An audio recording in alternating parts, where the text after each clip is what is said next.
ঘুম থেকে উঠেছেন, ইস্তেঞ্জা করতে যাবেন বাথরুমে, ঢুকলেন, গান গাওয়া শুরু করলেন, সাদা সাদা কালা কালা, হ্যাঁ, গান গায় মানুষ এখন বাথরুমে। মাঝে মাঝে আমরা সফর করি, একটা বাথরুমে ঢুকে দেখি পাশের বাথরুম থেকে গান আসছে। এরকম হয়নি কখনো? ফেস করেন না? আচ্ছা, তো কোনো নেকি নাই, নেকি আছে? উল্টা শয়তান ধরবে ওখানে। কি ধরবে? জিন শয়তান ধরবে, কারণ জিন শয়তান ওখানে থাকে। কিন্তু দুষ্ট জিন কোথায় থাকে? বাথরুমে থাকে। এই যে আমরা বলি আল্লাহুম্মা ইন্নী আউযু বিকা মিনাল খুবসি ওয়াল খাবাইস, এটা কিন্তু দুষ্ট জিন এবং মহিলা জিন বোঝায় আর কি। ঠিক আছে, এক পুরুষ বাচক, এক স্ত্রীবাচক। তো তার মানে জিনদের মধ্যেও পুরুষ মহিলা আছে, জিনদের মধ্যে বংশবৃদ্ধি হয়। ঠিক আছে, ইবলিস সম্পর্কে সূরা কাহফে আল্লাহ পাক বলেছেন কানা মিনাল জিন, সে ছিল জিনদের একজন। ফাসাকা আন আমরি রব্বি, সে তার রবের আদেশ লঙ্ঘন করে ফাসাকি করেছিল। ঠিক আছে, তো ওদের মধ্যে বংশবৃদ্ধি হয়। এখন বাথরুমে গিয়ে যদি এগুলো না করে বাম পা দিয়ে ঢোকেন, ঢোকার সময় বলেন বিসমিল্লাহ আল্লাহুম্মা ইন্নী আউযু বিকা মিনাল খুবসি ওয়াল খাবাইস, বসলেন, এবং বাম পায়ে, যে পায়ে আমি ব্যথা বলছি, বাম পায়ে ভর দিয়ে বসতে হয়। কোন পায়ে? আচ্ছা, এখন ইংলিশ টয়লেটের মধ্যে এখন বসেন বাম পায়ে ভর দিয়ে, কেমন করে বসবেন বলেন? আমি বলি, কিছু মনে করেন না, আমি বলি কি, আমরা প্রত্যেক দিন নামাজে বলি, সবাই বলি, ইমাম মুক্তাদি সবাই বলি গায়রিল মাগদুবি আলাইহিম ওয়ালাদ-দাল্লিন। মনে আছে? এখানে নবীজিকে প্রশ্ন করা হচ্ছে, ইয়া রাসূলুল্লাহ, মাগদুব কারা, দল্লিন কারা? আমরা যে বলি নামাজে আল্লাহ আমাকে মাগদুবের পথ থেকে বাঁচাও, দল্লিনের পথ থেকে বাঁচাও, ইহদিনাস সিরাতাল মুস্তাকিম, সরল পথ দেখাও। তো ইয়া রাসূলুল্লাহ সাল্লাল্লাহু আলাইহি ওয়াসাল্লাম, এই মাগদুব কারা আর দল্লিন কারা? নবীজি বলছেন, এক বাক্যে বলছেন, শোনো, আল মাগদুব, মাগদুব হচ্ছে হুমুল ইহুদি, তারা হচ্ছে ইহুদি জাতি। কারা? ইহুদিরা কোথায় আছে এখন? হ্যাঁ, নামটা মনে থাকবে তো? আচ্ছা, ও কিন্তু এখন শক্তিশালী, আর ওরাই কিন্তু দাজ্জালকে অনুসরণ করবে, এটা মাথায় রাখেন। আচ্ছা, আর অনেকদিন বলছি দাজ্জাল বিশ্ব শাসন করবে, মানে কি, বিশ্বের প্রত্যেকটা ডিপার্টমেন্ট শাসন করবে।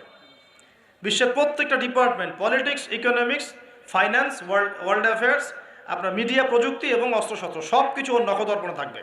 সব কিছু না হলে সে বিশ্ব শাসন করতে পারবে না, সম্ভব না। কেউ যদি বিশ্বের অর্থনীতি নিয়ন্ত্রণ করতে না পারে, সে কি বিশ্ব শাসন করতে পারবে? এই যে শ্রীলঙ্কা কি বিশ্ব শাসন করতে পারবে? পাকিস্তান পারবে? পাকিস্তান কয়দিন পর দেউলিয়া হয়ে যাবে। পাকিস্তান কয়দিন পর কি হবে? দেউলিয়া হয়ে যাবে। হ্যাঁ, ওদেরকে দেখে যদি আমরা শিক্ষা না নেই, তাহলে আমাদের কপালও খারাপই আছে। ওইটা বললাম, ওদেরকে দেখে যদি আমরা শিক্ষা না নেই, তাহলে আমাদের খরিয়ত খারাপ আছে। আল্লাহ হেফাজত করুন বলে আমিন। তো যেটা বলছিলাম, বিশ্ব শাসন করতে হলে বিশ্বের সব ডিপার্টমেন্ট শাসন করতে হবে, কি হবে না? হবে।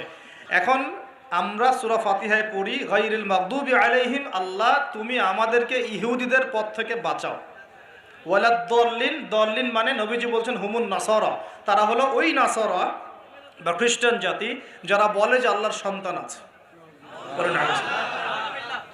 আল্লাহ পাকের সন্তান আছে? আমরা কি বলি? লাম ইয়ালিদ, তিনি কাউকে জন্ম দেননি, কারো কাছ থেকে জন্ম। কিন্তু এই যে 200-300 কোটি খ্রিস্টান বলছে যে আল্লাহর সন্তান আছে, নাউযুবিল্লাহ। এই জন্য ওরা দল্লিন, পথভ্রষ্ট। দল্লিন মানে কি? পথভ্রষ্ট। তো নবীজি স্পষ্ট বলছেন যে গায়রিল মাগদুবি আলাইহিম ওয়ালাদ-দাল্লিন, এখানে মাগদুব আর দল্লিন মানে হচ্ছে, মাগদুব হলো ইহুদিরা গজবপ্রাপ্ত, আর দল্লিন হচ্ছে নাসারা বা খ্রিস্টান জাতি।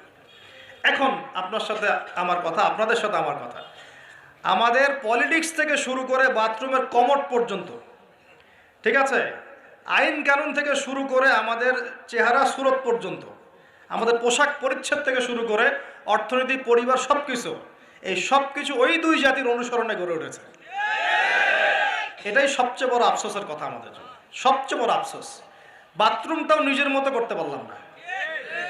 ঠিক আছে, এই যে দেখবেন কমোডে কি বাম পায়ে ভর দিয়ে বসা যাবে? আচ্ছা, ওইখানে কাপড় কি পবিত্র রাখা যাবে?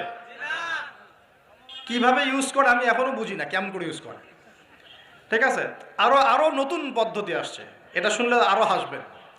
বিভিন্ন জায়গায় যাওয়া হয়, আলহামদুলিল্লাহ। আল্লাহ বলেছেন সিরু ফিল আরদ, জমিনে বিচরণ করো। আল্লাহ বলেছেন কোরআনে সিরু ফিল আরদ, তোমরা জমিনে ঘুরে দেখো। ফানজুর কাইফা কানা আকিবাতুল মুকাজ্জিবিন, দেখো যে আল্লাহকে যারা মিথ্যা প্রতিপন্ন করেছে, আল্লাহর সাথে সীমা লঙ্ঘন করছে, ওদের কি পরিণতি হয়েছে। দেখলাম যে এখন ইংলিশ টয়লেটও গায়ে এখন দিয়ে রাখছে কিছু কিছু বাটি, কি দিয়ে রাখছে, ছোট ছোট টুকরা দেওয়া আছে প্লাস্টিকের এবং হ্যাঁ সিরামিক্সের মনে হয়। তো ওইখানে দাঁড়ায় দাঁড়াই করতে হবে, 1 নাম্বার করলে দাঁড়ায় দাঁড়াই করতে হবে এবং সবগুলো একই মাপের দেওয়া আছে। এখন যদি ব্যক্তির কারো হাইট হয় 6 ফিট, কারো 5 ফিট, কারো 4 ফিট, কারো 2 ফিট, 3 ফিট, এই পার্থক্যে কীভাবে সে মেকআপ করবে আল্লাহ ভালো জানে, এটা কেমন করে ম্যাচ করবে আল্লাহ ভালো জানে। কাউকে টুলের উপর দাঁড়াই করতে হবে, কাউকে একটু নিচু হয়ে করতে হবে, মানে মাপ তো একই। আরও যে কী কী দেখতে হবে আল্লাহ ভালো জানেন। তো প্রিয় ভাইরা, বাথরুম করতে গিয়ে যদি নবী সুন্নাহ মতো করেন, এখান থেকে কথাগুলো আসছে, যদি বাম পা দিয়ে ঢোকেন, বা পায়ে ভর দিয়ে বসেন, দেখবেন ইস্তেঞ্জা করেও শান্তি পাচ্ছেন। নবীর প্রতিটা সুন্নত বৈজ্ঞানিক, যেটাই যে সুন্নত আপনি পালন করবেন আপনি বৈজ্ঞানিক উপকারিতাও পাবেন ইনশাআল্লাহ। এই যে একটু আগে এক ভাই বলছিল আপনি তো খানি না হুজুর, 1 চামচ কি 1.5 চামচ ভাত খাচ্ছেন, খানি না।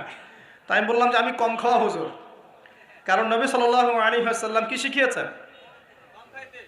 তিনি বলেছেন আমরা যা খাই না, তিনি নবী হওয়ার পরে মনে হয় সেটাও খেতে পারেন নাই। বিশ্বাস করছেন না? এরকম 3-3টা মাসের চাঁদ চলে যেত যে নবী সাল্লাল্লাহু আলাইহি ওয়াসাল্লামের বাসায় চুলাও জ্বলে নাই। আর আমাদের তো একবেলা যদি না খাই তাহলে আল্লাহর উপর কত শেকায়াত, কত অভিযোগ, তাই না ভাই? তারপরে তিনি বলছেন একজন ব্যক্তির এতটুকু খাওয়াই যথেষ্ট যে কোমর মেরুদণ্ড সোজা করতে পারে, আল্লাহর ইবাদত করতে পারে। আর যদি তোমাদের খেতেই হয় তাহলে পেটটাকে 3 ভাগ করে খাবে। কয় ভাগ? 1 ভাগ খাবার রাখবে, 1 ভাগ পানি খাবে, আর 1 ভাগ এই শ্বাস প্রশ্বাস চলাচলের জন্য ফাঁকা রাখবে। কয়জন এর উপর আমল করে দেখাতে পারে? কতজন মানুষ আছে? আর যারা একদম গোগ্রাসে খায় এদের ব্যাপারে কোরআনে এবং হাদিসে কিন্তু মারাত্মক কথা আছে। আল্লাহর নবী সাল্লাল্লাহু আলাইহি ওয়াসাল্লাম বলেছেন যে তোমরা খুব বেশি ঢেকুর তোলো না। কি করো না? একজন সাহাবী খুব ঢেকুর উঠাচ্ছে, সাহাবী না আসলে, উনি পাশ দিয়ে যাচ্ছিলেন, খাবার দাবার খেয়ে পাশ দিয়ে যাচ্ছিলেন। তো নবীজি তার ঢেকুর তোলা দেখে বলছেন যে তোমরা বেশি ঢেকুর তুলবে না, কারণ দুনিয়াতে যে ব্যক্তি বেশি পেট পুড়ে খাবে কাল কিয়ামতের মাঠে সে সবচেয়ে বেশি ক্ষুধার্ত থাকবে। বলেন নাউজুবিল্লাহ।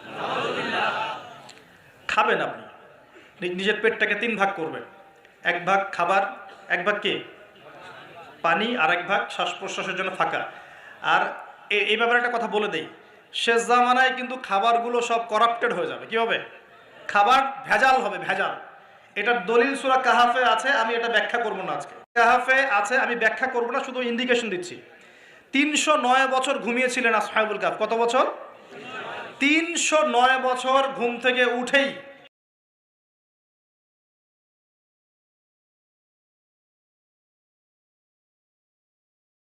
তারা প্রথম যে অনুভবটা করেছেন সেটা হলো তারা ক্ষুধার্ত। তারা কি ক্ষুধার্ত? দেখেন 309 বছর পর যদি আপনি ঘুম থেকে ওঠেন, আপনার কাছে এই দুনিয়াটা আজীব মনে হবে, হবে না?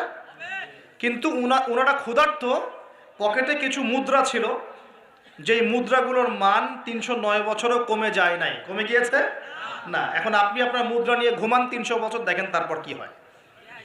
কি হবে? টাকা থাকবো না যাইবো গা?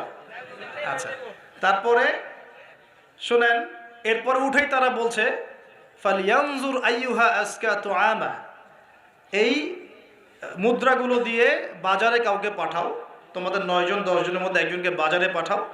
ফালিয়ানজুর, সে যেন বাজারে গিয়ে দেখে আইয়ুহা আজকা তুআমা, কোন খাবারটা পবিত্র খাবার, ফ্রেশ খাবার। ঘুম থেকে উঠেও ফ্রেশ খাবারের দিকে তাদের নজর কেন?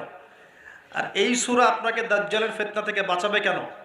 আর দাজ্জালের যুগেই বা সব, দাজ্জালের শাসনের যুগে সব খাবারগুলো আস্তে আস্তে ম্যানুফ্যাকচার্ড এবং ভেজাল হচ্ছে কেন? এগুলোর মধ্যে মিল আছে না?